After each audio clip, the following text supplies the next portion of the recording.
The path of an artist is full of challenges, which has pushed me to reach out to other professionals about their experiences. Join us as we explore the journeys of fine artists who have turned their passion of creating art into a profession. From their highs to their hurdles, these are real insights, breakthroughs, and triumphs to inspire other creators to reach higher. Welcome to the Business of Art podcast. Hey everybody, welcome back to the Business of Art podcast today. I am excited to announce our guest, Amanda Markel.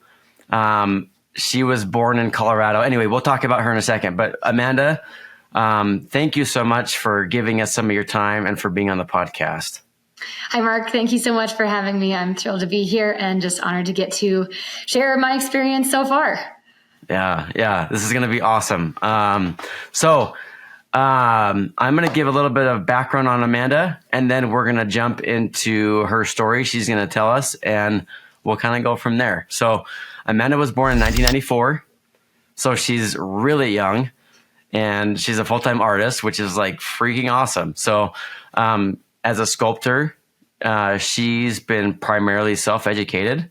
She was raised in Colorado and was always creating and exploring, and in 2014, not long after high school, she moved to Bozeman, Montana. She fell in love with the area and moved there. And since then, she's been growing and developing with her career. She began bronze casting in 2019, and she actually became a full-time sculptor in 2022. So it hasn't been terribly long, but it's, like you're there. Her work is internationally collected. She's known specifically for using positive and negative space in her sculptures, she's got some really cool stuff. And it's basically, at least from what I've looked at on her bio and things like that, it's exploring the balance of life's contrasting elements. So some really neat symbolism in her work. She actually just completed and installed her first public monument sculpture in Loveland, Colorado. And she's going to tell us more about that as we go into the conversation. But yeah, that's pretty much a very, very basic intro for Amanda. But Amanda, please tell us how things came to where they are. Let's talk about how it started when you were a kid and how it's evolved to what you are now. Yeah. So I was always very, very creative, grew up on 80 acres with a bunch of animals. So that's kind of where I get my love for the wildlife that I sculpt. I played in the mud a lot with my brother. And so I was always upset when my creations, mud pies turned into animals, and then I'd be sad when they'd fall apart. So eventually my parents got me some Sculpey clay. So that's an oven baked clay, and it's a super easy way to get into, sculpture. Nice. It had directions on like how to make a nativity scene. So I did that. And then I was like, but people are kind of boring. So I made all of the barnyard animals with all of their babies as well. And I think I used all the clay in like maybe 2 days. So, so that was really kind of how I started. I explored all kinds of different mediums as well. So I did, I currently even still do oil painting, but I also explored watercolor and glass and acrylic and weaving and like basically just everything. I've just loved the process of creating. Awesome. I had tried taking a couple of art classes throughout the course of my growing up years and found that it just really did not sit well with me. Having to create something that somebody else told me to make on their timeline and then be graded on it was just, it didn't work for my personality. So that kind of made it so that I've just had to primarily focus on putting in the time and creating the things that I was passionate about and trying to learn as I go. I did, by the time I was about 10, I had been looking for a mentor because I figured that might be a better fit than classes because they could kind of take me from where I was at. And I don't know if I just got in with the wrong group of people or what was going on, but really, I genuinely decided I would never be a professional artist by the time I was 10, because there was just so many people that they were only painting teepees because that was the only thing that would sell. And they hated hated what they were doing and they were so tired. And, I'd been asking for a mentor, and the general consensus was like, why would I help you? Because you'll be my competition. Wow. And I said, art has been the one thing that has always brought me life. And I'm not going to trade that for money. It's just, I will not trade passion for money. It's not worth it. And so it was just always something that I did on the side. I ended up taking a missions trip to Africa when I was 14 or 15, and then came back and just had such a heart for the people there, because there was a lot of physical need.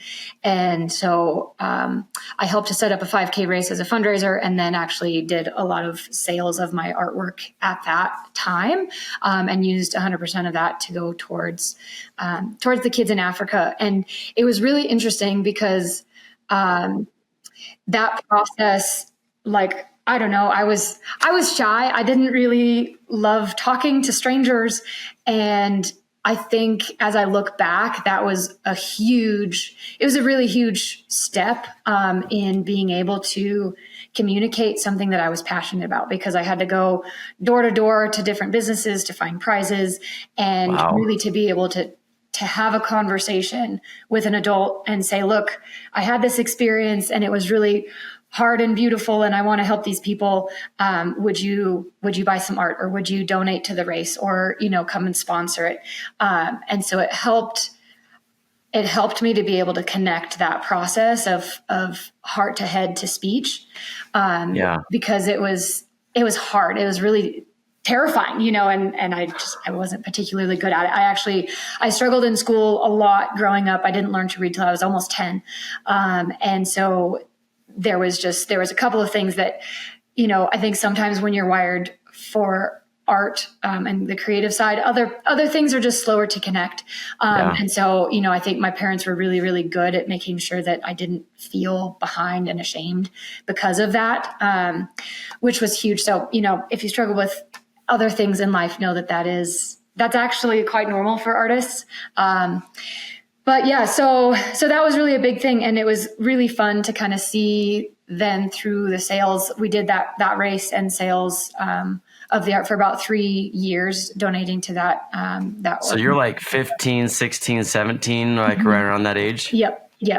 Wow. Yeah. That's so did awesome. For 3 years. And through the course of that time, so I did everything just 100% donation based. So I didn't price anything, and was willing to give it away. Like if you can't afford it and it would bless you, I'll give it to you. But if you can in turn bless the people in Africa, like give a donation, whatever you can afford, and then I'll bless them in turn. And it was really beautiful to see, because in some ways, like, we were able to provide physical needs for the people in Africa, but I saw the depravity of the spiritual, like, mental side of things in the US. Like, it's easy to meet physical needs, but I think it's much harder to meet those emotional, spiritual needs. And so that's really when my heart actually started turning towards people here. And so that's, I don't know, I just saw that art has a really beautiful, beautiful impact on people's hearts and lives. I think it really showed me that art impacts the way that you experience the world. And I felt like it was a gift that I was given to be able to continue sharing, and so I, at that point, decided that I'd continue, doing art and selling it. And so I ended up kind of building up, after those 3 years of donation, I just took all that money and put it into an account, kind of waiting to see what was in store for it, and didn't really have any particular plan. So I moved to Montana shortly after we'd kind of finished up with those things, and did part-time art, part-time work at a variety of different places. Like, I worked at a foundry and a gallery, and teaching art classes at a retirement home and things like that. So I went through the Montana entrepreneurship program. So it's ART, entrepreneurship, which I think was an amazing thing, because it connected me with a lot of beautiful people who really want other artists to succeed. And so that was the thing I felt like I was missing in Colorado, is I didn't have a network of people. And so you just have to make everything up as you go. And, that it's just a lot more work than it has to be. And so connecting with that group of people, having mentors was a really, really big deal. And one of the main things that I recommend for any young artist is building relationships with other professionals and people who are willing to just take your call anytime and talk about, pricing something or which shows or which galleries and how to navigate all those things. Cause it's going to be much, you're going to get through it much faster, but you're also going to have much better outcomes because you're not making all of the mistakes that they made as they've been developing as well. Right. Right. So, so that program required that you do like 10 hours of apprenticeship work with another sculptor in your field. So at that time I was still doing Sculpey clay. And there wasn't anybody in that industry really in the fine arts. And so I bumped over and I did some apprenticeship hours with Rod Zulo. He's one of the most generous people you'll ever meet and also a good teacher. And that's not always and an incredible it can be a hard sculptor. combination to find, right? Somebody that's good at art, but is also good at explaining it. Because for most people, it comes so naturally that they're just like, just do it, because I don't actually know what I'm doing that's working. And so he was really, really good at being able to explain those sides of things and encourage. And so then after those 10 hours, we kind of just developed like a critique system. And so I would make something and he would, help with figuring out the anatomy side of things and offering recommendations and things like that. So, so that was really kind of when sculpting took off for me. It was everything I never knew that I wanted because it allows you to spend more time on a single piece because you're able to cast multiples so that you recoup the money then as the edition sells out. But it's also significantly more durable because it's made out of metal. And so you can do a lot more stuff with open space and movement and things like that. And so I got into my first gallery and my first big show in 2020, and then all of the shows, like everything canceled because COVID hit. So it was a really terrible launch into nothingness. And that honestly, I would say it was one of the hardest years of my life. There had been just a ton of buildup and excitement, and then everything came crashing down. And I'd had several other things that had happened in my personal life that really were really, really hard. But it was also a very unique time because with the foundry closing permanently, I didn't have a job. And so I didn't have obligations outside of creating art.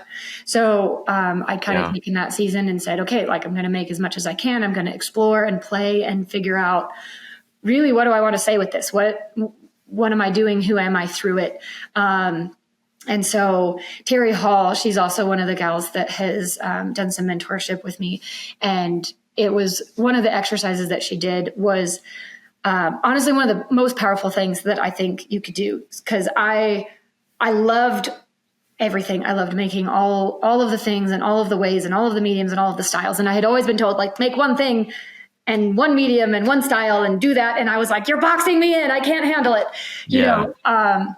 But her approach, it ended up with the same result, but it made it so much more life-giving. So she said, go and research artists and just find 20 that when you see their work, you come alive, and write a paragraph about why, and then consolidate it to 10 and that you could kind of see yourself specifically going in that direction, and write a paragraph about why, and then consolidate it to 3 that are going to be your primary focal point people that you're not copying, but they are influencing your work significantly. Wow. And write another paragraph about why. And the amount of articulation that goes into writing 3 paragraphs about why you like somebody, that was so enlightening, because I started seeing that there were these little tiny threads that went through all of them. Yeah. And so it wasn't necessarily that artist did that thing in every single work, but I would say I like this one that artist did, and I like this one, and there's just something about them. But when you have to specify, you realize it's I love color fades. There is just something about it that makes me so happy, and I just come alive.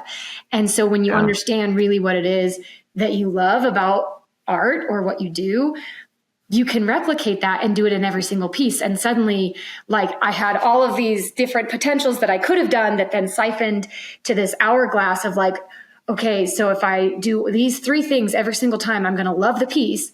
But then it opened up all of these other opportunities on the other side, because if you add those 3 things, those 3 elements like, oh, you could do it here, you could do it in that way, or you could do it in and so it just like, it opened it up in such a beautiful, beautiful way for me.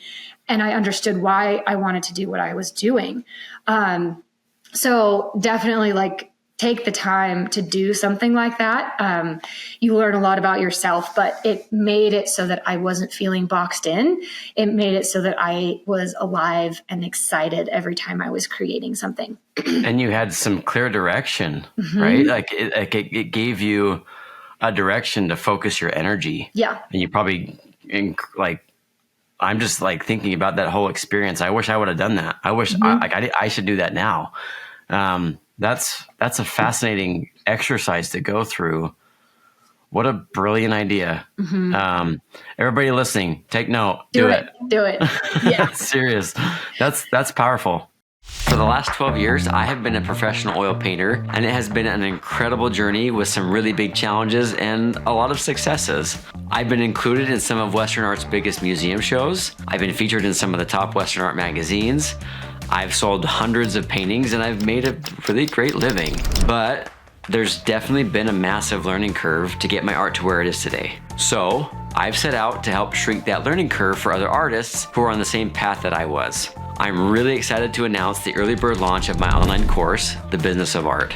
In The Business of Art, I'll be guiding you step by step through my painting process, going through everything from what materials I use, how I prep my panels, all the way to varnishing and framing my art. And I'll be going over the techniques that have helped me to transform my work into what it is now. I'm also pulling back the curtain on how I utilize Photoshop to efficiently get my reference images solid and ready to paint from.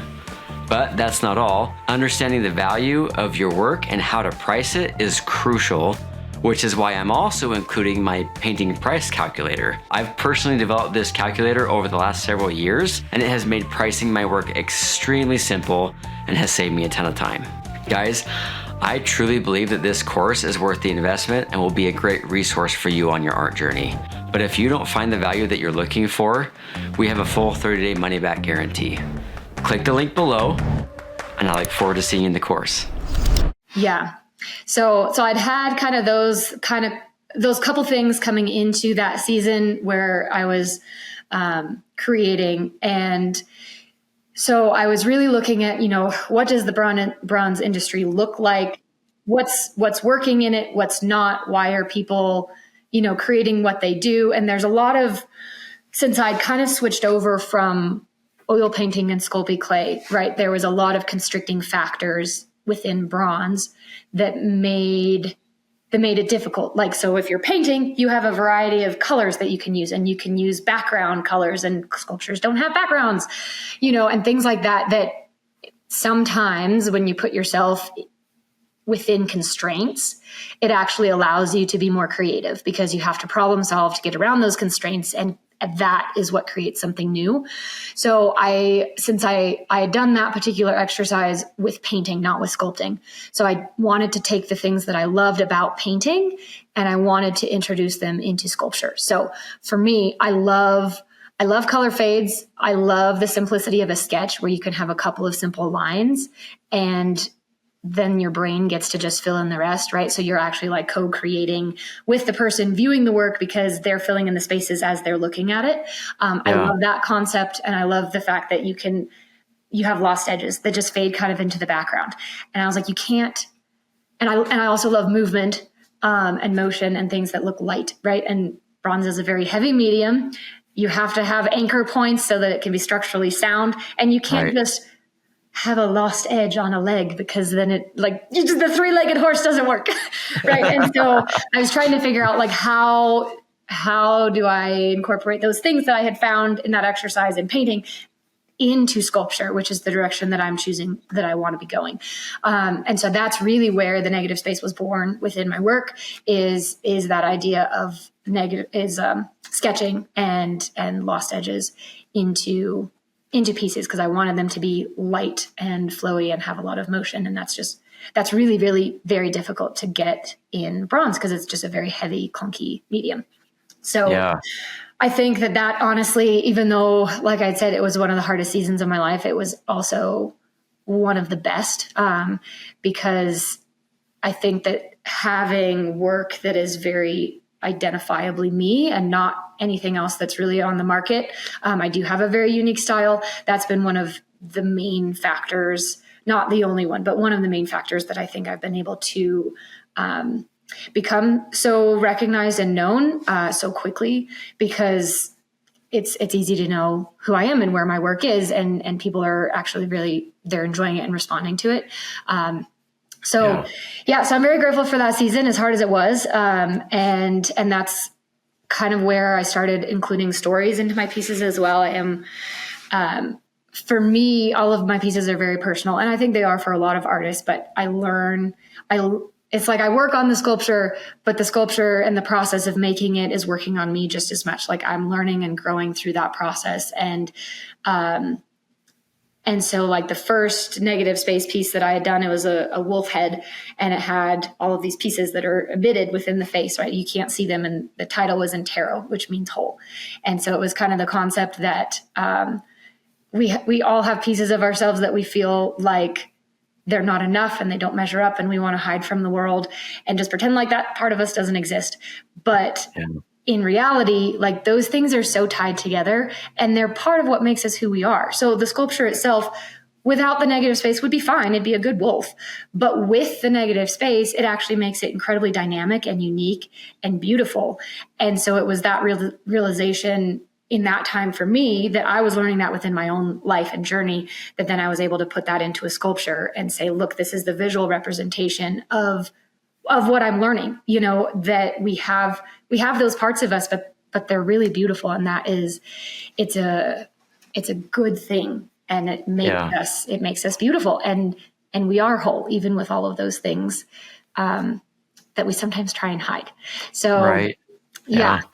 Well, so, just to kind of go off on a little tangent here, as I think as artists, we have a gift and a responsibility of demonstrating those realities, and this last week I did the podcast with Tyler Murphy, and we talked a little bit about the challenges that we all face in life, regardless of your walk or whoever you are or what career you're in. Like we all have big challenges and really difficult things in our lives that we're facing. And, you look at like your sculptures, like that negative space is just as important as the actual physical metal, because it's creating that dynamic and it's that interplay that creates the entire aesthetic and visual of your piece. And with like me, I'm a painter, and I feel like I'm pretty boring and traditional. But there's those, those dark contrasty, like there's really dark, deep parts of the painting that's like, maybe there's not a lot of color, but it, like you have to have this contrast.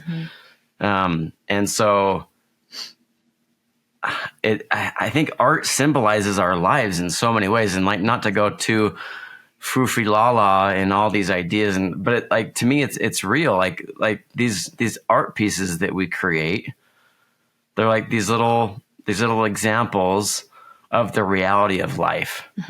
And there's certain strokes that maybe it's like, oh, maybe that's not beautiful, but if you take it out, like it makes the piece incomplete.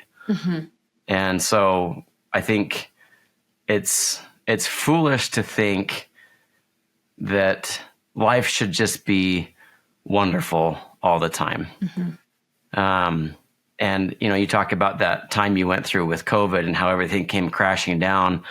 But what that did was that led to so much growth and digging deep and really like making some bold decisions on who you want to be and where you want to go.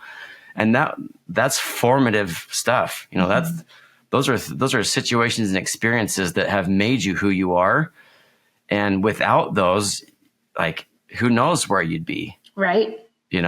And so I think to not to get too philosophical here, but I think we kind of have to have these lows and these downs and these ugly, undesirable, hard parts of life because without them, we wouldn't be we wouldn't become who we need to be. We wouldn't, right? And anyway, I just think that art is like this little mini version of what our lives really are, and I think that's one reason why people resonate with it, and why it's something that's not just really nice to have, but in a lot of ways, it's an essential part of our society and our culture, and on our way of just relating and making it through the ups and the downs of life. Absolutely. Yeah. I think that art shapes culture, and I think that artists create a physical demonstration of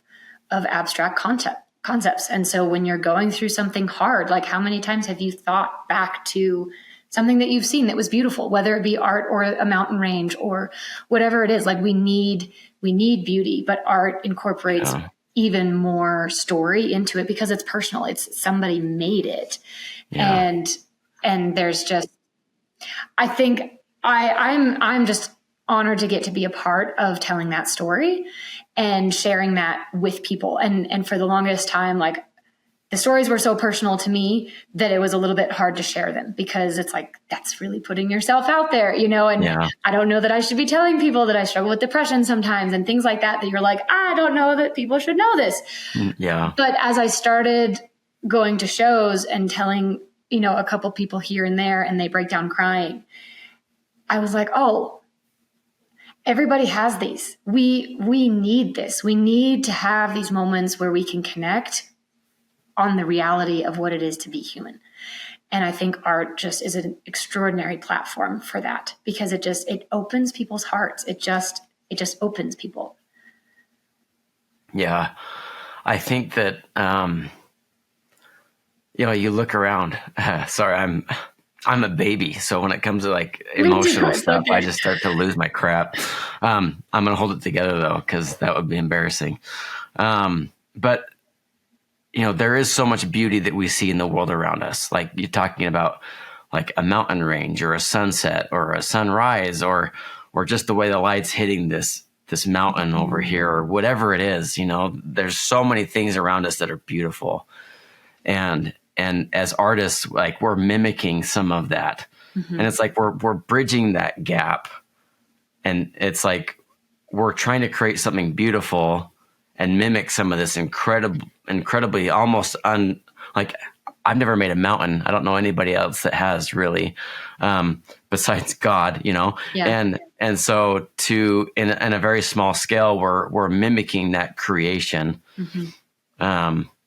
But it's like we're making a bridge to that possibility for other people. It's like, we're bringing this beauty and joy that can be had, but it's like we're bringing it down to a level that's relatable for people to connect with. So yeah, like that's pretty awesome stuff. I think I could talk about this all day, but it's meaningful, and I think that's why each of us that has this drive to create. It's like sometimes it's like it doesn't even feel like it's logical. It's like I just have to be making something. Like it almost doesn't matter what it is, but I need to create. Like, and I have this internal drive that is just like, if I'm not making something on a regular basis, like I'm suffering as a human.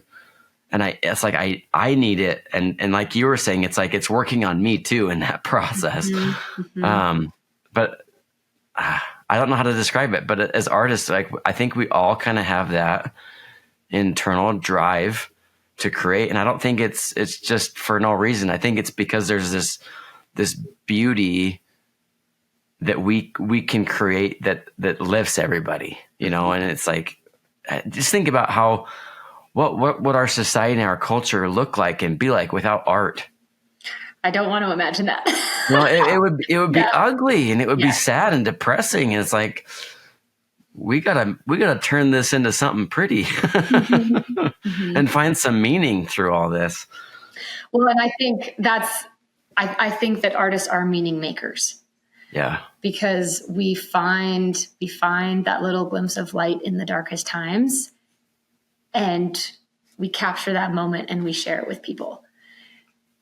And we find that moment of, you climbed to the top of the mountain and that feeling. So even though somebody looking at the painting hasn't had the chance to go climb that mountain, they do get to experience that feeling.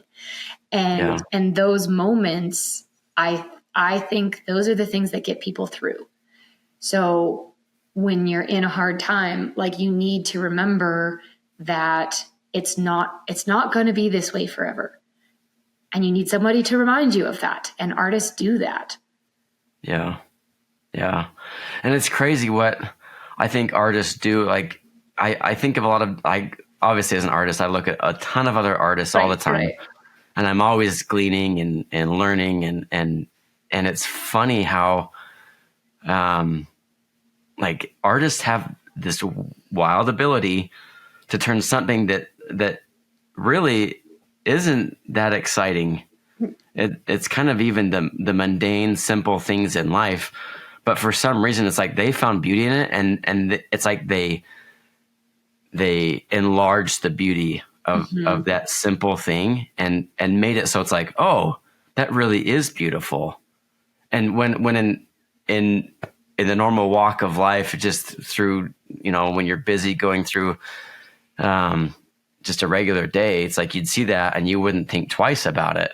But for some reason, this artist has seen it in a way and then captured it and represented it in a way that's captivating and meaningful and beautiful. And really, I think that's bringing your presence to something, because art is also a way of life, and so it's taking those moments to be present to that little thing, that light on the side of the hill, or that flower that's on the end of its life that still has a little bit of color, and whether you're painting it or not, like, that is the art of living. Yeah. Yeah. That's beautiful stuff, Amanda. I think we could end here. I'm not going to, but like, mic drop, boom. Like, this is a great conversation, and I think it's meaningful. And I think sometimes it's really easy. Like, I've been professionally painting for like 13 years now. And there's a lot of time when it is kind of mundane. It's like, oh, I got to go in the studio and I got to create whether I really want to or feel inspired or not. Right.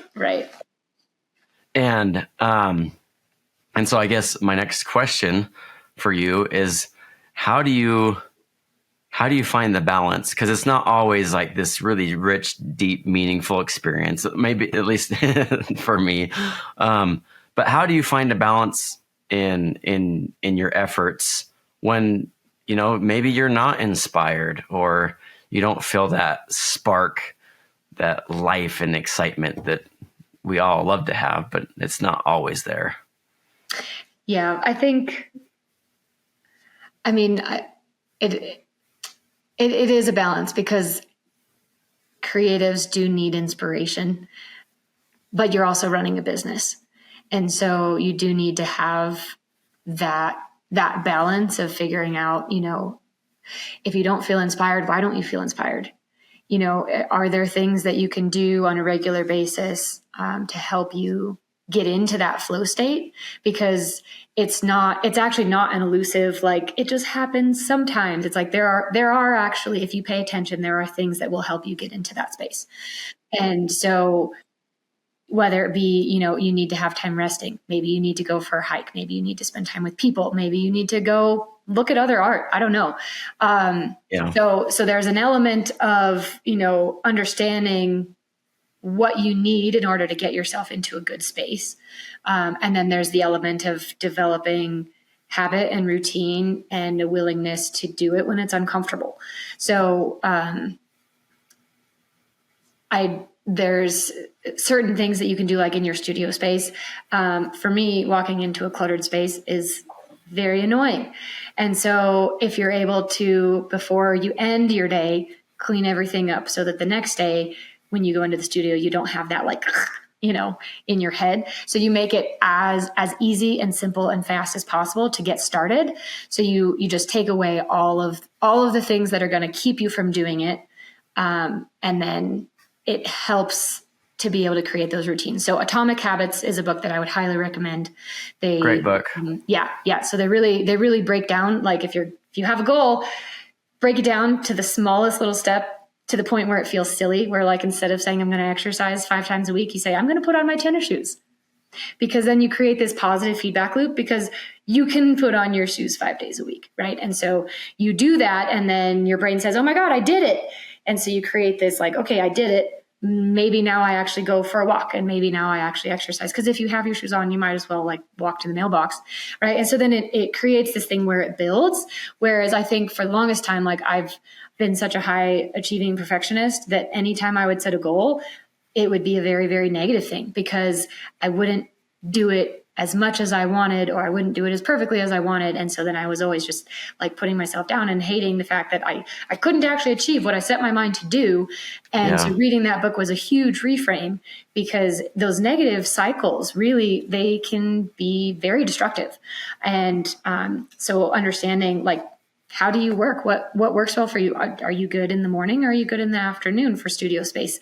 And that it's a beautiful thing being your own boss, because you can make those changes, but it does also take a ton of intentionality, and so doing like planning out something and then sticking with it to the point where you understand what's working and what's not, and then adjust those things and try again. I think that's been helpful for me. That's awesome. Thanks for sharing that. And I totally agree that we have to create systems and patterns and habits. I think just by nature, that's how we thrive as humans.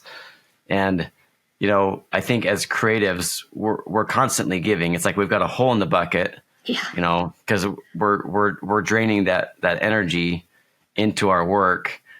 But if we don't have a source that's filling, consistently and constantly, eventually we're going to run dry, and you really won't have much to give. And that's when you start running into bigger problems in life. And, and then it's like, well, now I need a reset, and who knows what that looks like for anybody. But that makes total sense to me. And I think we can't overstate that enough.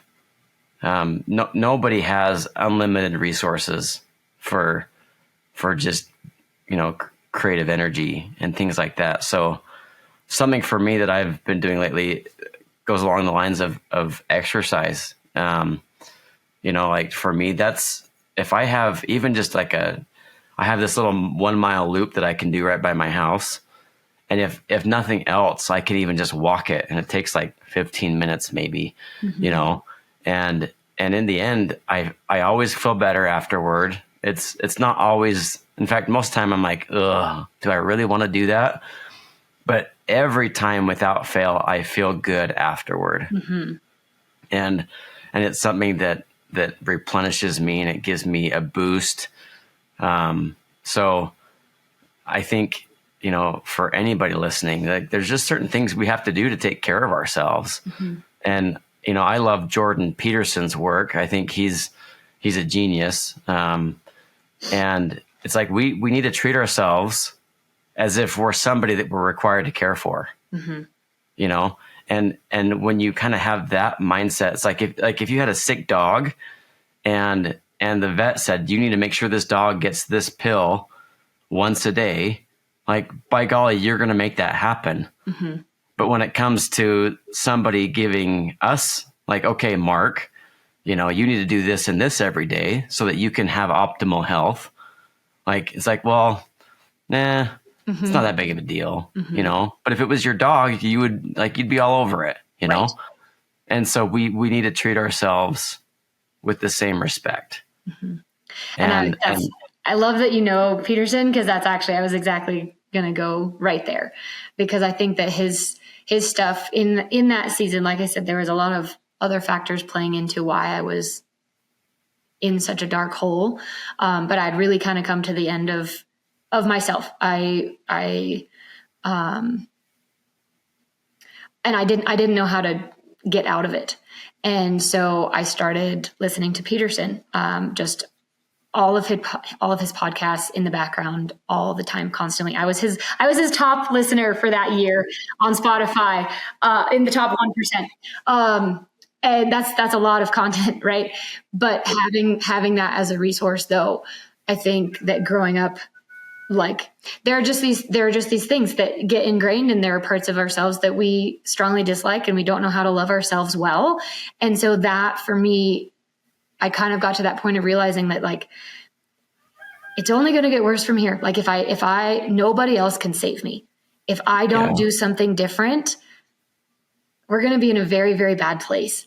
And so I needed to find a way to start caring for and loving myself, because we are worth that, but we don't feel like it, And so that, for him to be able to explain it in such a way that made sense.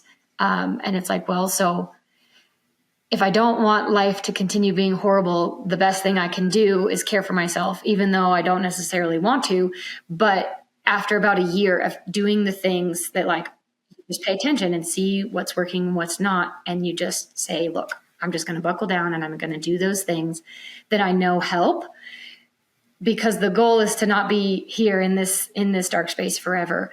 And this is what it's going to be, because it will start to snowball. But if you don't, you're going to stay there. So even like you said, I don't want to go for a walk. Do I have to? Is it, and we all have those mental fights. But if you know that it's something that at the end of it, do you feel better? Great. Do it. Just do it. So find those things. Yeah. And then just be consistent, and you'll find, at least I found, after about a year of dedicating myself to doing those things, I was totally different. I felt totally different about myself. I could trust the fact that I would do the things that I knew to do to help myself in the ways that I needed. And when you can trust yourself, it changes the game. It really does. Yeah. Yeah. That's powerful. Yeah. So cool.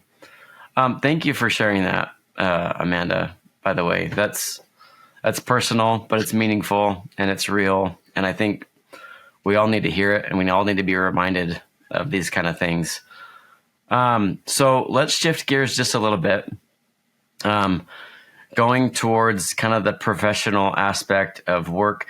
One of the reasons I really wanted to have you on the podcast is because you are so young, and you're having to fight against all of the things that we're all fighting against, which ultimately comes to obscurity.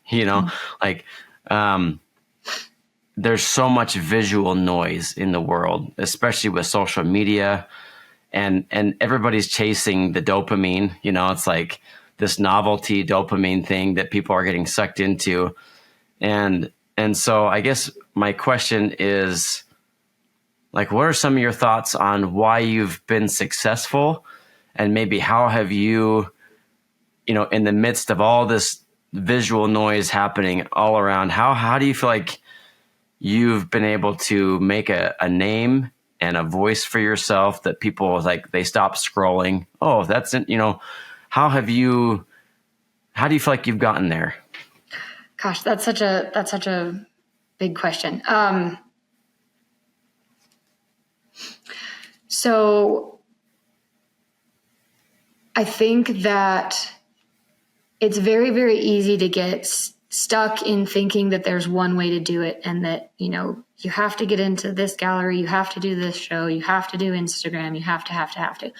And there's some merit to all of those things, but I think that understanding the fact that there is actually a lot more room for designing the life that you want than I would have guessed. So I joined a business group in Bozeman. It's called Bozeman Mastermind, and it was really probably one of the best things that I've ever done. I think a lot of artistic people are not quite as business savvy, and you are running a business. And so understanding how to treat it like a business is very, very important.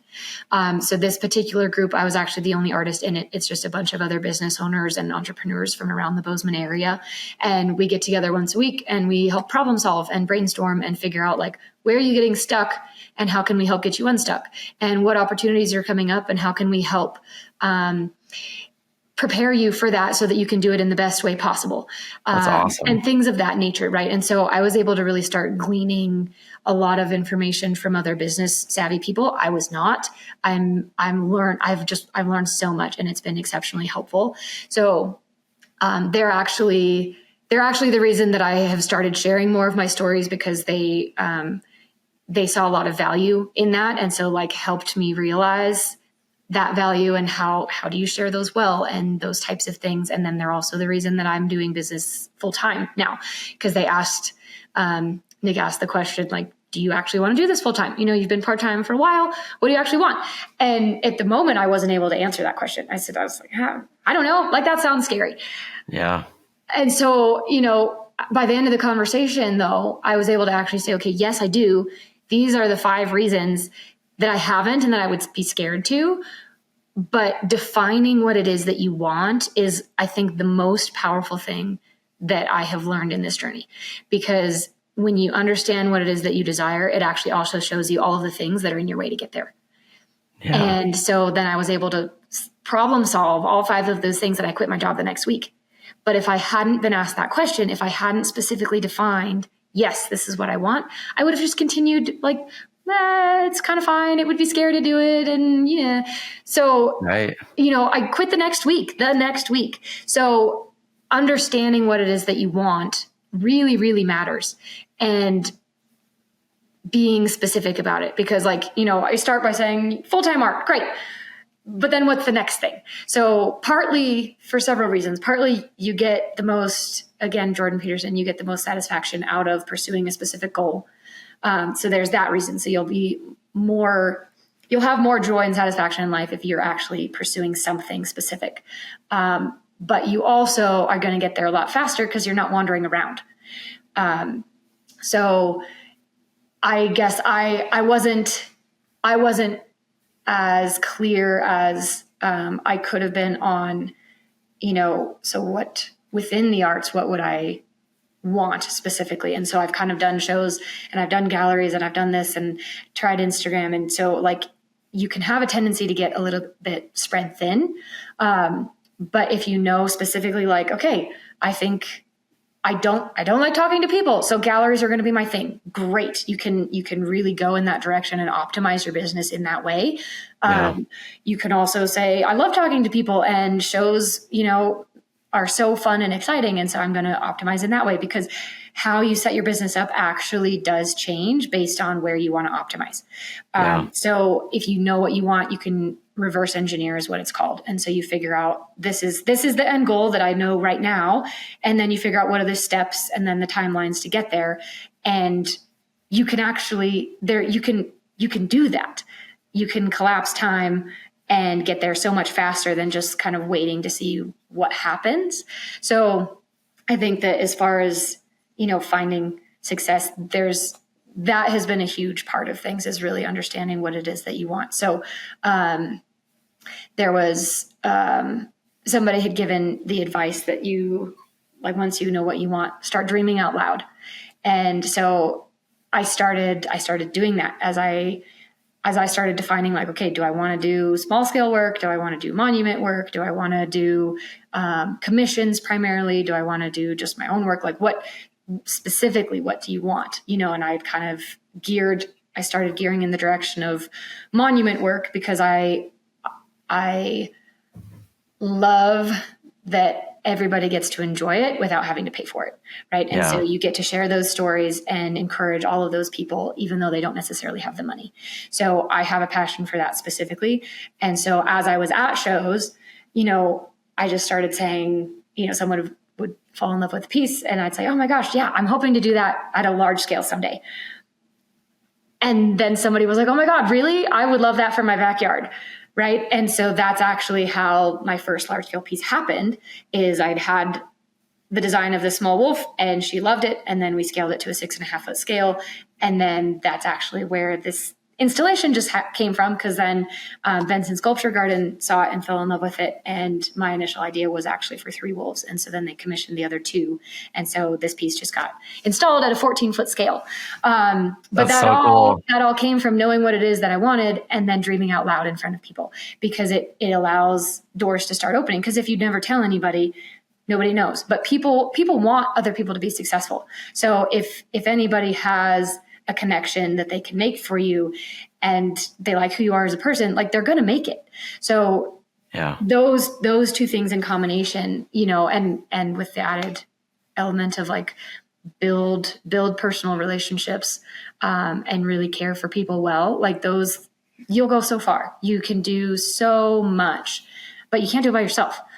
So community really is the biggest thing that I would attribute my success to, is just people. Like, build your team of people, have the people that you call as your mentors, have the people that will give you honest feedback and critiques on your work, have the people that you can talk through. Like, I actually have collectors that I've gotten to know, you know, at a very close level. And so when I'm processing something with my business, I can actually run it by them and say, look, as a buyer, what would you think about this? Because you're also my friend. And so you'll give me honest feedback, but you're also, you know, my ideal client. You're the type of person that I want to have more of in my life. And so if you like it, I know probably that people like you will also like it. So understanding like what is your, you know, ideal client is also a big thing. That was the hardest thing for me to figure out for the longest time. But all of those things that matter. And so really, really understanding that this is a business, it helps. But all of those things come back to relationships and caring for people and being genuine, because it's not just about selling. And, you know, if I was doing this to make money, this is not the career I would have chosen.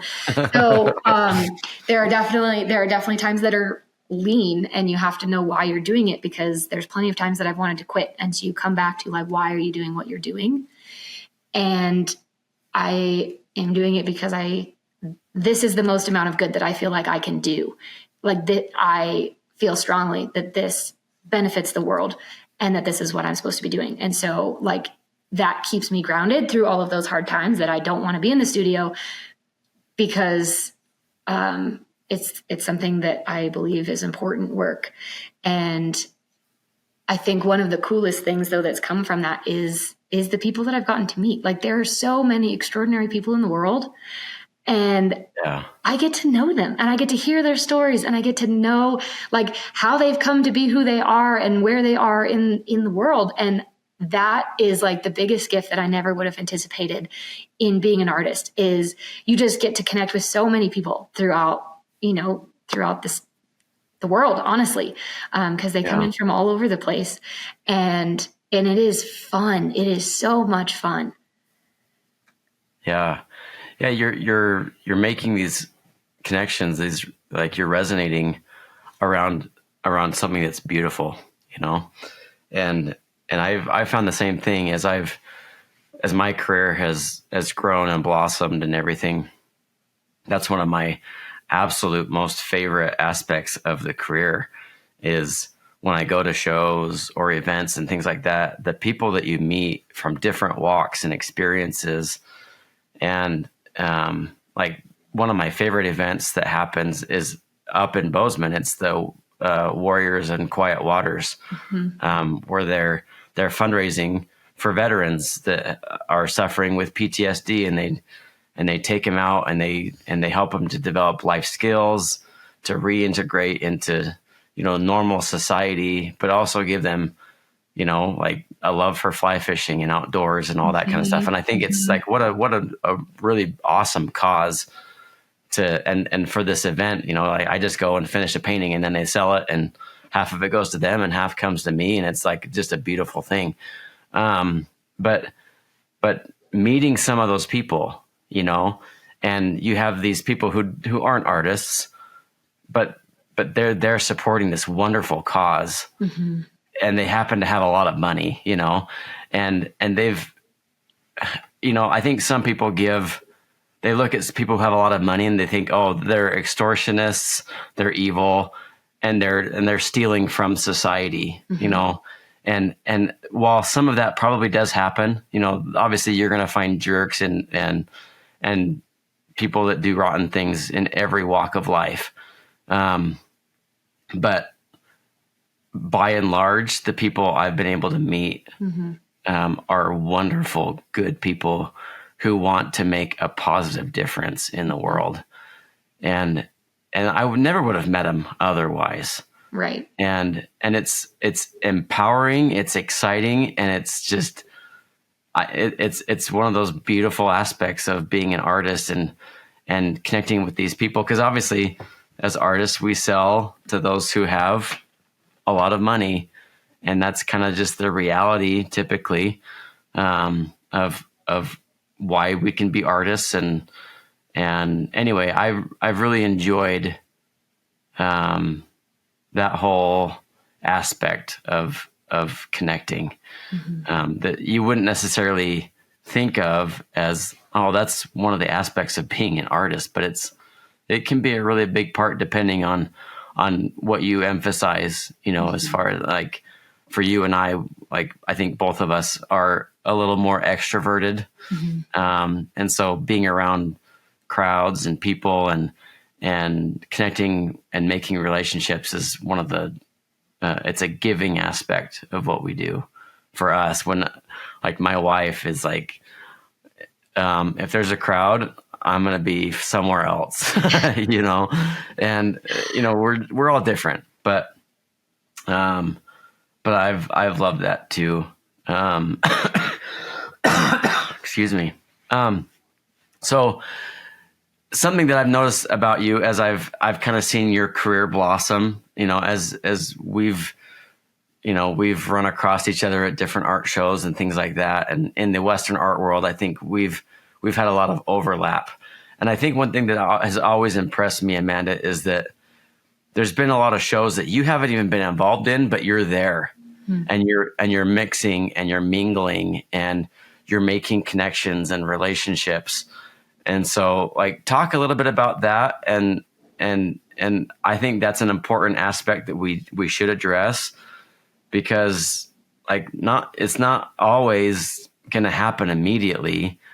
And for like to see you doing that, I think has probably been really beneficial to help you get known and help kind of to launch, you know, your career. Yeah, no, it that has been hugely helpful. And I think that there's several benefits to it, because I think initially when I started going to different events, it was kind of just to scope things out. Like I came into this knowing absolutely nothing. So kind of going to the different events and seeing, you know, does my work fit? Are people actually selling at this particular show? Are they the type of people that I want to be around? You know, since I'd had some negative experiences as I was younger, and those types of things. But then it had the added benefit of also getting to know people, and so as you get to make connections, like oftentimes doors do start to open, because it's a lot easier to say yes to somebody that you've met in person and that you've had a positive experience with, over just like, oh, well, I've seen these pictures on the computer and like, they're good. But if you know the person in person, you do get a leg up. And it does show a certain amount of like interest and commitment that, you know, it defines you from everybody else that is there. It's like, I'm willing to be at events, even if I'm not participating, and I'll help people set up and I'll load out. And like, I'm just there to help everybody be as successful as they can be. Like I really try and live by the concept that a rising tide raises all ships. Right. And so if I can help anybody else do good, that's going to help arts across the board go up. If I can help collectors understand the complexity and beauty and craziness that happens in the foundry, so that they understand why bronze is so expensive, and they go and they buy a piece from somebody else, but they did because they have value for the foundry process now, that's fantastic. So the more we can help people fall in love with the arts, the better everybody does. So it's not like, oh, you're stealing my client. It's just like, we're all in this together, and that's the only way that we're going to survive through all of the craziness. So I would definitely recommend, going to shows, meeting people, getting to know everybody involved, the artists, collectors, the auctioneers, the coordinators. Just be yourself, be kind, be helpful, and just see what happens. Yeah, that's really neat. I think one of the realities that's kind of frustrating, I think, to a lot of people is that it really is in so many ways about personal connections with people. Mm-hmm. Mm-hmm.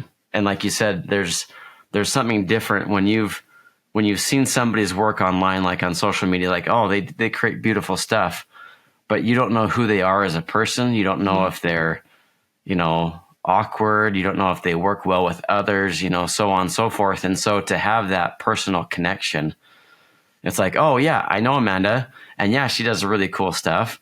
And yeah, she'd be a great fit for this. That totally makes sense for her to be in this show. And there's these other people that, like, yeah, they do great work, but I haven't met them. Mm-hmm. And so I don't really know, and I'm not certain. So it's like there's a lot more risk involved with inviting somebody like that to the show, mm-hmm. because I've already had a personal experience, and I feel like this would be a great situation. And so I've got this opportunity. I'm going to give it to Amanda, period. Mm-hmm. Over somebody that just hasn't taken the time, and that may not be any fault of their own, but in reality, like, unless you're willing to put some skin in the game, and that means time, travel, not time travel, but time and travel. That would be cool, though. Yeah, I need a flex capacitor here.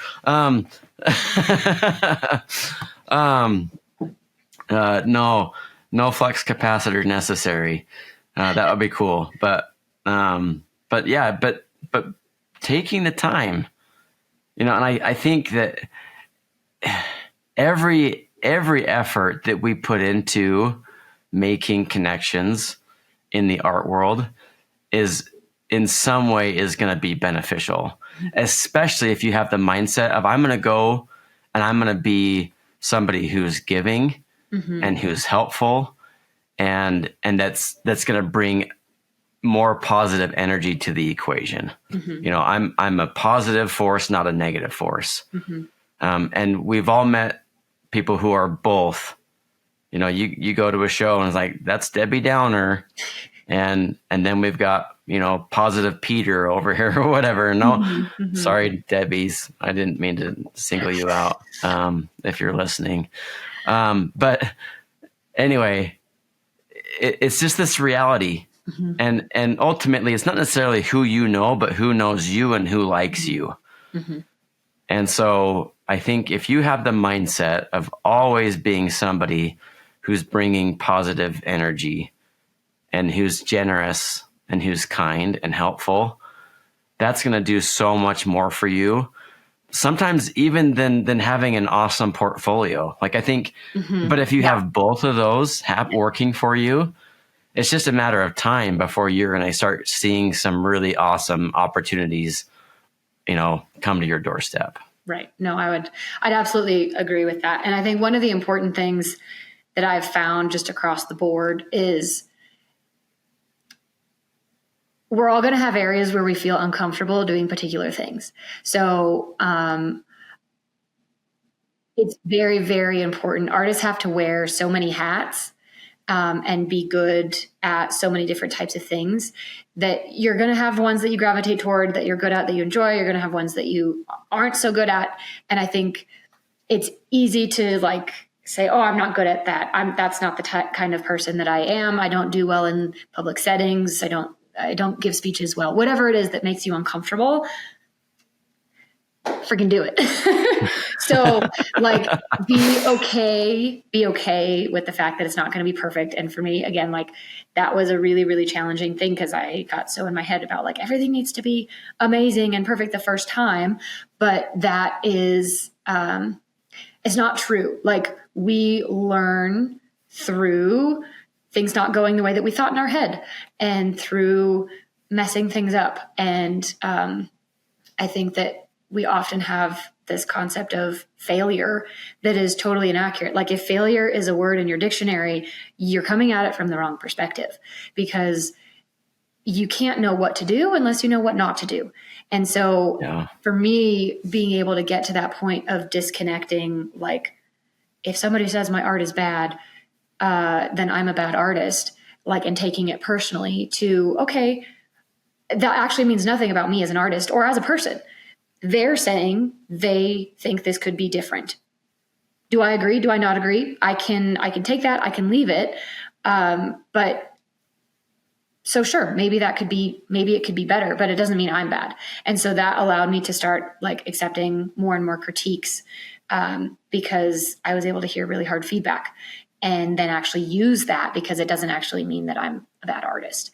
So like that element, but then also being willing to, again, back to Jordan Peterson, he talks about facing the dragon, right? And so the difference between being traumatized by something and being empowered by it is your willingness to choose to do it.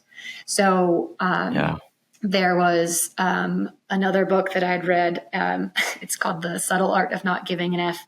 And it was actually very interesting. He talks about the idea that he wanted to be a musician.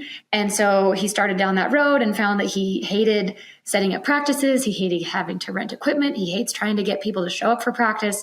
Like there was just so much that went into being a musician. And he realized, okay, being a musician means all of these things. It doesn't just mean being on stage and looking cool. Like being an artist means this. I don't actually want to be an artist because I am not willing to do all the things that are required to have success so that I can be on stage. So he didn't count that as a failure. He counted that as, look, I have more data. I understand what it means to be a musician, and I'm going to choose to do something else. So for me, in reading that book, it was really helpful, because then I was able to say, okay, look, there are going to be so many things that are uncomfortable that are required if you're going to do this as a profession. Like your income level, all over the place. Are you going to be able to find a way to be comfortable with that so that it's not a daily stressor, so that you can actually do this and do it well? So great. So figure that out. It can be a very lonely profession, like where a lot of times people are working by themselves for hours and hours and hours. And that can get hard. And a lot of artists often are also the slightly, more emotional side people, because that's where art comes from. And so we can also get into really dark trenches sometimes. And so are you willing to do the work to face those dragons and to figure out what you need to do to keep yourself in a good place so that you can keep creating, right? And so we have all of these challenges that if you're going to do it, you don't just get to be a good artist. You have to also figure out your emotional, mental things. You also have to figure out your community. You also have to figure out your team. You also have to figure out your business. Like there are so many things that are going to make you uncomfortable, and it's beautiful, and you get an opportunity to grow, and you will grow if you choose to do it, but you have to choose that you're willing to, because it's going to be hard. But it's still going to be worth it. Like I joke all the time, because I'm like, I had no idea what I was getting myself into. And if I did, I probably would have never chosen to do it. But looking back, I cannot imagine my life any other way. I cannot imagine myself being happier than I am in any other career, because I love it. It has been the hardest thing I've ever done, and I love it. But it really does takes that commitment to facing the things that are hard. So back to going to these events, because that was a very long tangent. But you had mentioned that you're more on the extroverted side. I am actually an introvert. Having conversations with people is so anxiety inducing. Like I have had to be very intentional and watch what types of questions are people asking? What do they say? How are we having conversations? Because this is really awkward and weird, and I just feel so in my head anytime I go into a group of people, and it was, it's funny because I talk with one of my sisters on the phone all the time after I moved to Montana, and she would talk for hours, and then I would talk and I'd have like 5 things to say. And like the time difference was just amazing, because I didn't know how to share things. Yeah. It was just like, here's a fact. Great. And that's the end of the conversation. Right. And so I had to start paying attention and be like, what are you even saying? How can you talk for 3 hours straight? I don't understand. I need to learn. And so I've been paying attention in conversations, and I've been writing down what are good topics, what are good questions, how can you really get people to feel like engaged in the conversation, and how can you genuinely care for and bring out the best in people through your conversation. And so that's something that I've developed as a skill. It has not been easy for me. It has not been comfortable, but at this point, like you're seeing years and years of intentional effort that has laid the groundwork for being able to go into a group of people and walk up to anyone and be like, hi, I still feel awkward, but you probably feel awkward too because you're here. So let's just connect together. Yeah. And so stuff like that, you don't not do something because it's hard. Shows are exhausting. Being around that many people, like I can be around a group of like my people that I know and love, and it fills me up. Going to shows, it's exhausting. But what I found is that like I was trying to engage with every single person. And so anytime somebody comes and you say hi and they're like, "Meh," and they walk on, you're like, oh no. And so for me, it was helpful. I got feedback from somebody else and they were like, just match their energy. Like if they want to talk to you, talk to them. And if they don't, just let them be. Like you're not trying to bring everybody in. Stop trying so hard. But I also started watching myself. Like, so within a show, what works, what doesn't, what's bringing me to life, where am I losing my energy? So if you're going to choose to do shows, figure out how you can do them as best as you can do them. So for me, having these deeper conversations where I tell the story of the piece and they get to share maybe some of their story and we bring meaning to the sculpture together, that to me, even if it's a total stranger, that actually does fill me up. And so I tell more of these stories than I used to because that's actually part of how I get through being around so many people.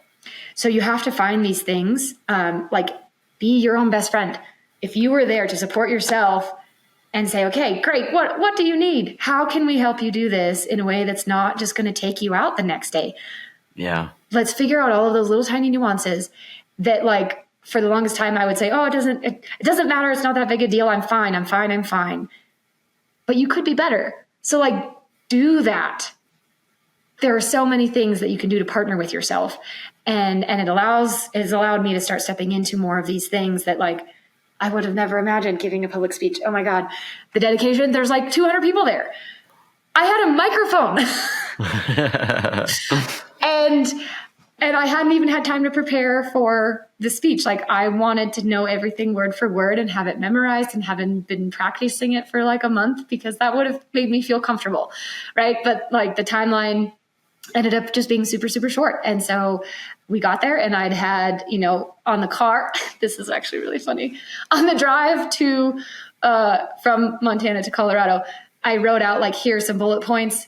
And then I was supposed to continue working on it and I fell asleep. And so I woke up and I was like, the writing that I'd had was like T, because I just so I didn't look at it again until the morning of the speech. And so I was like, okay, 8 bullet points, here we go. And we're off to the races. And I've worked really hard on getting to that space of not judging myself when I'm not perfect. Right. And so it's like, okay, just be there, show up, be you. And it will be good enough. And just give yourself the freedom to be in process and to grow in front of people. And that's a very, very vulnerable thing to do, especially when you're on stage, which as an artist you will be. But it did actually, it was a beautiful way to do the speech because I was able to talk openly rather than trying to memorize every single line. I was able to talk openly about like, okay, so here's this bullet point and wherever it goes. And here's this next bullet point and wherever it goes. And so it was honestly probably the best I could have hoped that it would have gone. But you just have to find like what works and what doesn't. And it's not bad if it doesn't work. You just have more data to go on next time. Okay, great. Try again next time. I love that perspective. And I think as you look around and I think everybody knows that nobody's perfect, like, and I think sometimes, maybe you have high expectations, but in the end, it's like when you see somebody who's genuinely trying and maybe they're falling short or they have these weird quirks or whatever, it's like, it turns them into a human. Mm-hmm. and all of a sudden they're way more relatable to me, you know? And I think, so sometimes just even being able to embrace those limitations and be like, yeah, one thing I'm really bad at is public speaking. So here we go. Just give me some grace here, you know? And I think to own and be real is more important than just wowing and wooing people, you know, with your finesse and your perfection. You know, it's okay to let some of those things that aren't perfect to be, you know, allowed and to be shared, because everybody has that. And, you know, everybody who looks in the mirror can see all the flaws, you know, and so nobody besides ourselves knows, you know, more than anybody that, man, we don't have it all together. And so I think allowing yourself to embrace that is a really important thing. And honestly, I think it helps more people to resonate with you when you have just that, you're okay being real. And sometimes like you'll see somebody who just looks like everything looks too perfect. And it's like, there's no way to relate to that, because I know I'm not perfect and I have a lot of limitations. And so it's like, oh, this person's way up here. You know, how am I going to relate to this person or connect with them on some level when they're out of my league, you know? Right. And I think that that's a really important thing to bring up, especially with social media, because it's very, very easy to curate what you share and who you present yourself to be. But I think that there's so much of that it is actually really difficult to resonate with somebody, whether it be in person or on a social media account, when everything is too perfect. Like, we as humans desire connection, and we desire people who are like us. And like you said, we know so intimately all of the areas that we're not perfect, and we don't have all of the things figured out. And so that's one of the things that I've been actually trying to figure out, like, how do you do that in front of people well, so that you can actually lead the way for other people to be able to do it as well. Right. And so, like, we need people to watch. And so as somebody like you included, people are looking to you, they're watching you, they're watching what you do. And so how do you, if you could say, like, this is what I would want for you, I would want you to not have to be perfect, I would want you to be able to be a human and grow. How do you do that in front of them? Because actions speak louder than words. Right. Yeah. And so, like, being open and vulnerable with that, I've started playing around with doing like live streaming instead of taking videos. Because when I take videos, I have a tendency to take it and take it again and take it again and do it better. Right. But live streaming, you can't. You just, there it is. I said silly things. Okay. And I messed up, and then I sneezed in the camera. I didn't know how to turn the camera off. That was my first live stream. I didn't know how to turn it off. Right? But, like, then people get to laugh and enjoy the fact that you're human. And you have to take that pressure off of yourself, but it has made it so much more fun and life-giving for me, because as I've set an intention to not be as perfect and put together as I want to be, you start actually just having room for life, because that's what it is. It is messy, and it is hard, and it is constantly just making things up as we go. And we keep learning, and we grow, and we do it together. And that is beautiful. Yeah. And having the mindset of growth, I love that. As you know, as I'm thinking back on our conversation, just like having the mindset of I'm learning, I'm figuring this out. And maybe I don't have it all figured out now, but this is a great opportunity for me to get closer to that, you know? Mm-hmm. And so to always have that mindset of, you know what, like, at this point, I don't have it all figured out. I'm going to do my best, and I'm going to be okay asking for help when I need it. Mm-hmm. And I think one of the beauties of kind of the Western art world that you and I are engaged in pretty heavily, like people take care of each other. Yeah. And I think I've been, and I'm going to toot the horn for the Western art world, because it's like we're like a big family. Yeah. And I don't think it is that way in every art niche out there.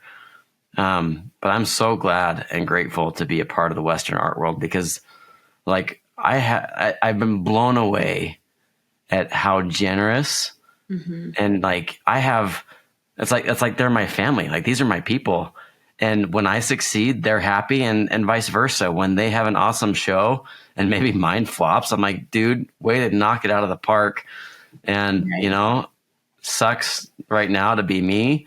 But that's part of life, and we can move on and we can help each other. And they're there to help with the lows and to cheer on the highs. And anyway, I just think the community matters. It does. It really does. But also the mindset of I'm learning and I'm growing, and I don't know it all, but I'm going to figure it out. And I'm allowing that process to happen, because I don't know about, Michael Jordan, he wasn't born slam dunking a basketball, Right. and to look at, and even to count all of the failures that he must have had in the process of getting to where he was, it would probably be crazy to see. So I think we're never going to have it all, but there's no way to get there without failure either, without missing and without flopping. And so it's all part of the equation, and we have to be okay with that. And if we're not, like you said, like that guy who decided not to be a musician, like, then yeah, maybe you're in the wrong career, and another area would be better for you. Yeah. And that's okay. And that's also not failure. Like it's just understanding more about who you are and what you want. It's all just data. Yeah. Let's shift gears a little bit. Okay. This is wonderful conversation. Let's just talk about some, like best practices, and maybe even like, what are some things that you feel like are important for our audience? Like we've got probably a lot of seasoned artists, a lot of newcomers, a lot of aspiring artists and emerging artists. Like I feel like I've got a pretty wide listener base. What are some things you'd like to talk about or discuss, so that we're helpful to them? Yeah. I think one of the things that I would love to address is delegation. So I think, especially when you're starting out, it's very easy to get stuck in that rut. But I think I see a lot of seasoned professionals also get stuck in that rut, where they really believe that they're the only one that can do anything in their business. And so it requires you to continue wearing and being proficient in every single avenue, whether it be the taxes or the photography or the applications or the writing of descriptions and the website and all. Like there are so many things. And when you're starting, sometimes you gotta just figure some of those things out enough that you can get up off the ground. But one of the best things that I have done is to work on building out a team of people. 6 Working Geniuses is a great book. It kind of goes through and helps you understand the areas that you thrive in. So there'll be 2 that you're probably very good at and really enjoy and bring you to life, 2 that you're maybe proficient in but don't necessarily care about, and then 2 that you might be okay at or bad at but really drain the life out of you. So understanding, because all six of those things are required to get an idea off like in your head, then into a physical product, and then into the market. So all 6 are required, and you're not going to be good at all of them, and all of them aren't going to bring you life either. And so understanding like what brings you to life and what saps your energy, because you have limited energy. So figuring those things out, and then being okay letting some of those things go, like learn how to delegate well, but also like if it's not as perfect as you could have done it, it needs to be okay, because then you can use your time and energy doing the thing that only you can do that also gives you energy, right? So I'm really trying to delegate everything that isn't either something that I absolutely love or that isn't the art itself, because I'm the only one that can currently do that. So, I'd had the way that I launched into actually being full-time is I'd had a year's worth of savings. And so I was able to just say, okay, so like I have a little bit of a runway. We're going to try this and just see what happens. I'll do everything that I can in that year. And at the end of the year, we'll reassess and see, do I need to get a job again and supplement or not? The guy who runs the Bozeman Mastermind, which is that business group, he also runs a company called Dunzo, which is virtual assistants. And so he hires and trains people to be able to work in your business with you and take off the things that you don't particularly love and that you're not particularly good at. So I actually, right after I'd quit, it was about 4 months later, my job, and I started paying her before I started paying myself, because I was able to see that there were certain areas that they really bogged me down, and it was a waste of time and energy. So, once you start realizing that they're trade-offs, right? Like if I can pay somebody else to do something, maybe it feels like it's a lot of money, but if I did it, it would take twice as much time, and it would take, and it would take energy from me. So if they're able to do it ish as good, or maybe even better, because maybe it is their working genius and they're amazing at taxes, fantastic. Like, let them do that thing. I tried taking photos of my work for the longest time, and then found somebody that actually specializes in just photographing only artwork. That's all that they do, right? Like, I had tried having so many different inexpensive people, my friend with a camera, like all of these, and they just never came out well. So you spend time and energy doing all of these things, and it's not as good as it could be if you let somebody do it that actually knows how to do it and do it well. And then you're not taking the energy to do it. So obviously you do have to be at a certain point where you do have some money to invest in those things, but the returns that you get are massive.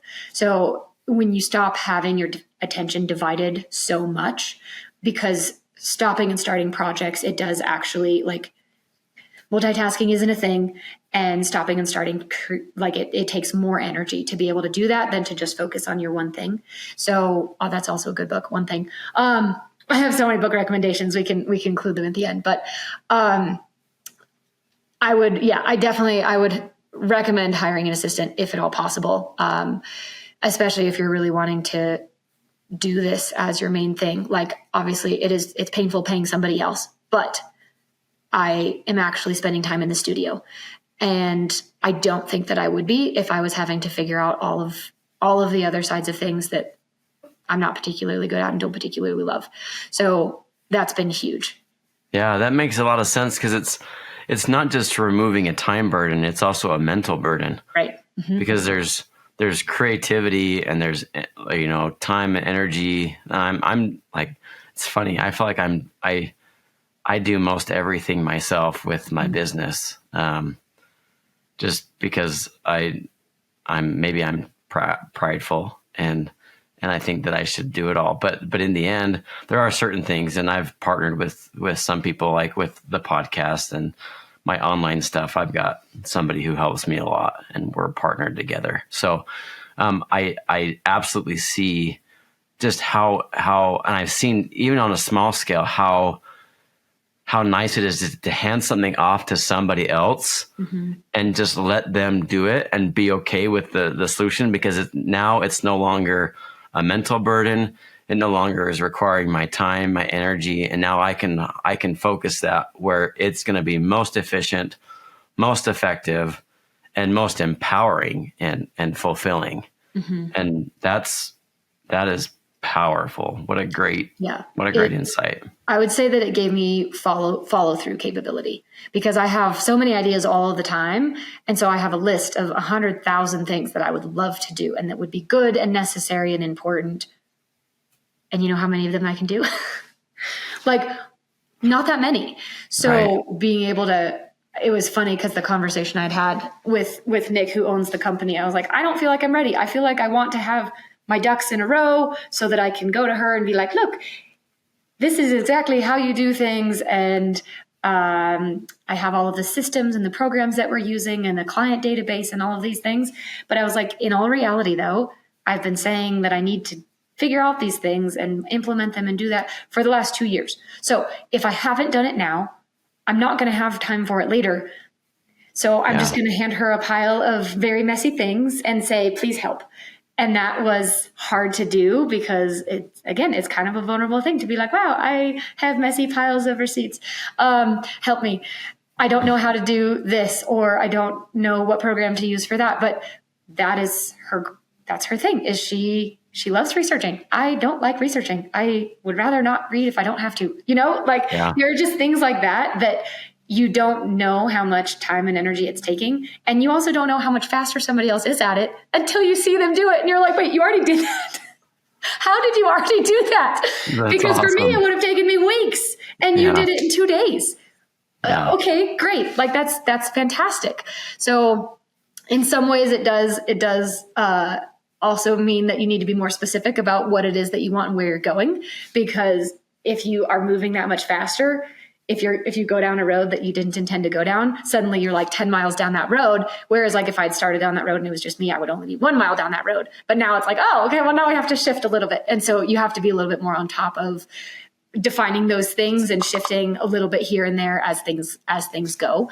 But it's been hugely helpful. So I do highly recommend that, whether it be, a virtual assistant through Dunzo, or just, a friend who's able to help with certain elements like shipping, boxing and shipping, or somebody that you can hire for photography or a website. Like we have all of these platforms that we are capable of building now, because a lot of it's drag and drop, but the amount of time that it takes me to know how to do things on Wix and to do it at the level that I would want to do it, like it's just, and then I'm going to keep fixing it because I want it to be perfect. And then you change your mind and you have to redo all of it again, right? Whereas somebody else is going to be a little bit more critical, and they're going to say, oh, it's done when it's done.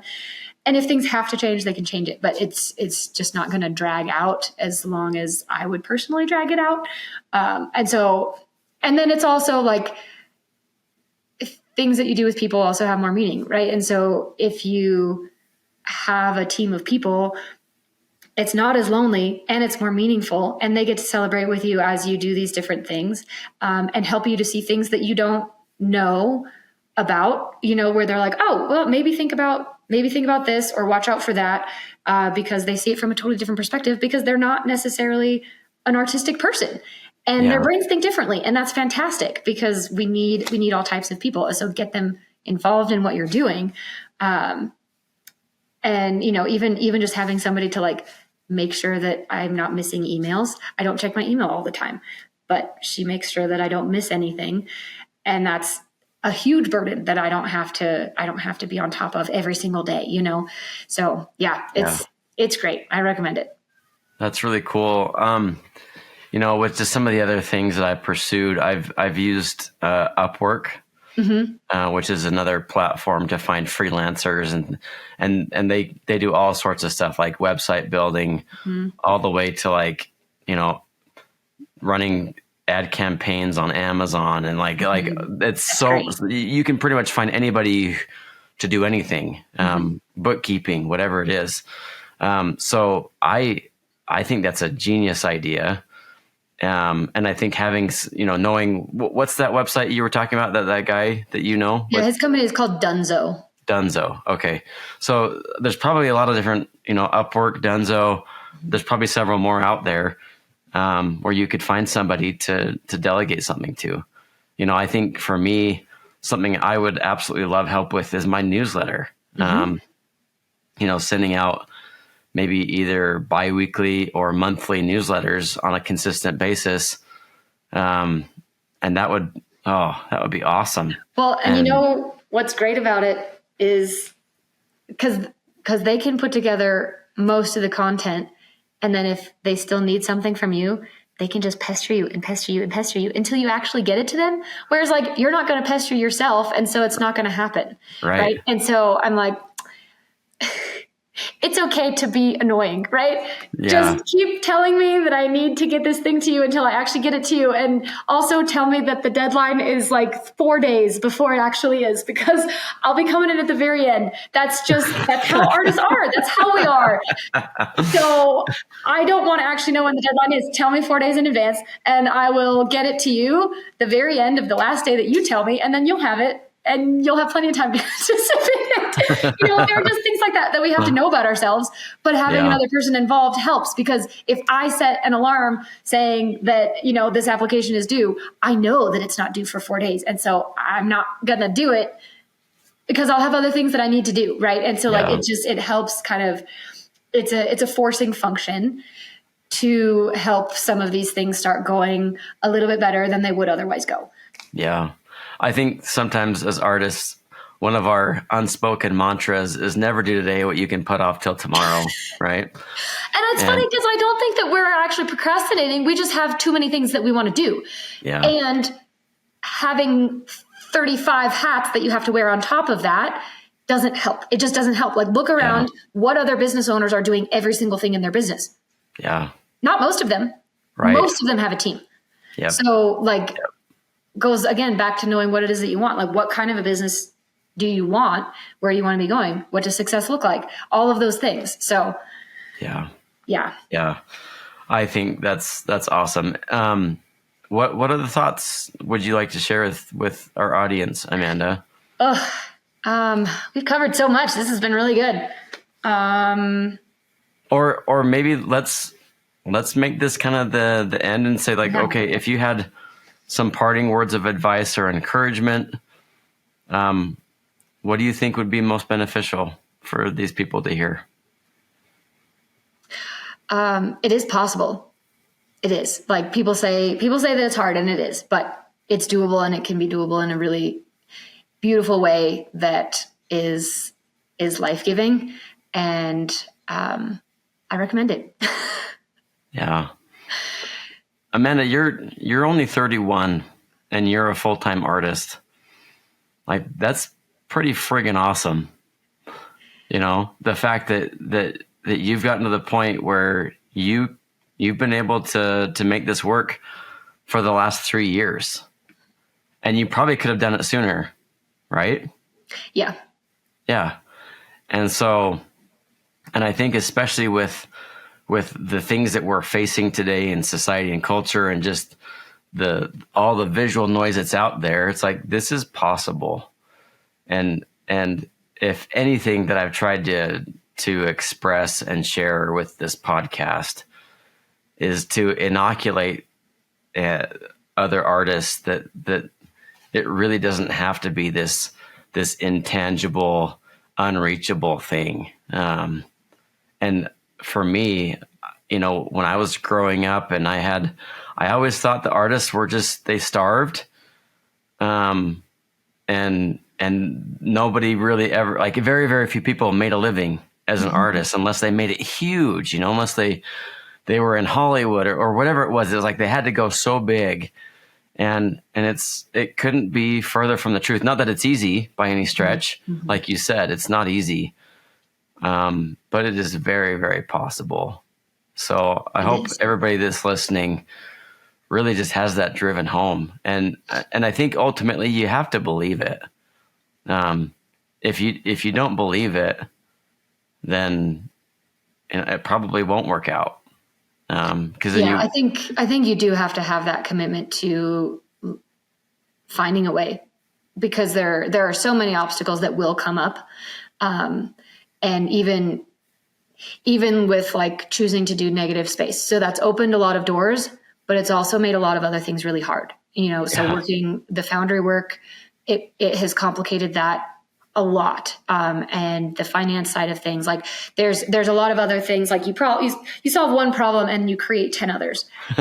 So there is that element, but yeah, it's doable, and community really, like it all comes down to relationship, the people that you have around you.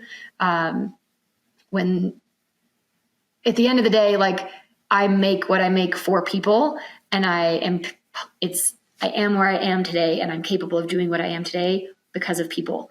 So at the end of the day, that's all that matters. So like, as I've come into the field, and then like I feel good about where things are at and have found a good amount of success. It's also good to like rebalance, because I think that we can have tendencies to sacrifice a lot for something that we're passionate about.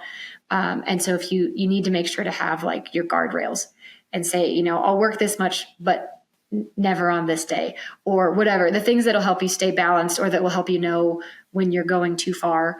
Cause like getting this last project done, it was one of the hardest things I've done. Like it was a lot, and my body started, you know, revolting a little bit. I had to be going to PT and all of these different things. But in the end I was like, you know, why am I doing what I'm doing? Because when you sacrifice so much for something, you kind of get brought back to that point of having to ask yourself, is it worth it? And I realized that I need to shift, because I do love what I do, and I do think it's important, and I want to do it in a slightly different fashion, because success isn't worth sacrificing your life and your relationships for, you know? And so making sure that you know what you value and you put those at the center. And even though it seems like you have to work every single weekend sometimes, and sometimes you will work on the weekend, but make sure that you keep your values front and center, and stick to those things, because otherwise you end up building this life that like, maybe it's good, but it's not actually what it is that you wanted, because you weren't clear about what your values were. So that's been a huge thing too for me, is just making sure to have intentional time to like reset and recenter and say, okay, where are we now? You know, am I actually following the things that I said I wanted to follow? Am I actually doing the things that I said I wanted to do? Am I spending the time with the people that I want to spend? Because at the end of the day, you have your people, and that's what you have. You can have all the success in the world, and if you lose all your relationships going there, it doesn't matter. At least for me, like that's what I found, you know. And so I want to do art in a way that is life-giving for me and sustainable, and I want to create work that is uplifting to people, and I want to make enough money that I can provide for the people that I care about, but also spend time with the people that I care about. And so it's that balance. Yeah. Yeah, that's a beautiful perspective to have. And I think it's grounding and it makes sense. And thank you so much, Amanda, for being here, for sharing, and congratulations on all the successes that you're having. And I hope they continue, because I think you're doing a lot of good with what you're doing. Thank you. Anyway, I think that's going to be it for today, guys. Thanks so much for listening. If you haven't subscribed or hit the liked or commented, whatever, that helps. So please do that if you're listening and you find a lot of meaning, and if you like this and if it's benefiting you, that goes a long way to help us here with the podcast. So until next time, guys, happy painting, happy creating, and we'll see you in the next one. Well, and I do actually want to also just say thank you to you, Mark, because you were actually at that very first show that I went to before starting into the arts really at all. And you were somebody that was incredibly encouraging and life-giving. And I've always just loved your work. Like you were one of the people on the list of the like favorite artists, that I wrote about. So it is such an honor to have gotten to know you over the last several years, and to see that, your heart is just as beautiful as the pieces that you create. And I'm just so thrilled and honored to be able to be on your podcast. I do think that you're doing some incredible things, both in your work, but also with just building up other people around you. I think great men build up great people around them. So you're doing that, and I'm honored to know you. Well, thank you so much. That's an absolute honor to hear, and yeah, thank you. Yeah, thank you everyone for listening. Yeah, all right. Bye. Everybody. Thank you so much for listening to the Business of Art podcast. If you're interested in resources and education to help you successfully create art and then sell it, please check out the Business of Art course in the link below. Thanks again for listening.